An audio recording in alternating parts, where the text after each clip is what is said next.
Mas mabilis na ang paghahatid ng iba't ibang tulong ng pamahalaan sa mga naapektuhan ng lindol sa Glan, Sarangani. Ito ay matapos mabuksan ang 100 doon sa tulong ng Department of Public Works and Highways. Si JM Thompson sa sentro ng balita.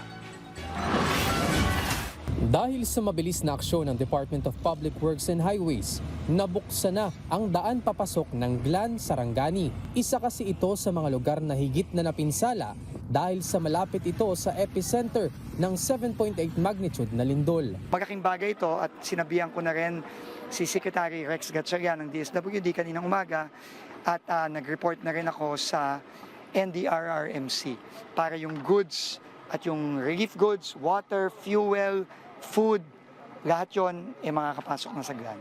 Hindi naman tumitigil ang ahensya sa kanilang clearing operations para ayusin at alisin ang mga debris mula sa mga gumuhong gusali. Sa ngayon, prioridad ng DPWH ang pagsasaayos ng mga tulay, kalsada at ospital. With the help of the owners, ma-assess at ma-clear na rin yung St. Elizabeth. Yung George Roeca, cleared na, nakapasok na ulit. Yung Sarangani Provincial, may mga konting inaayos na lang pero structurally safe na siya.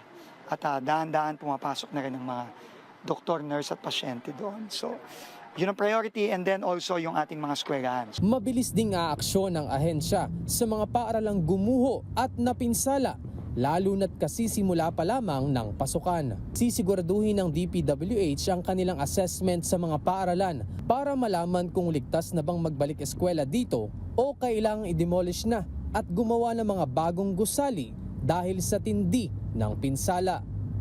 JM Thompson para sa Bayan.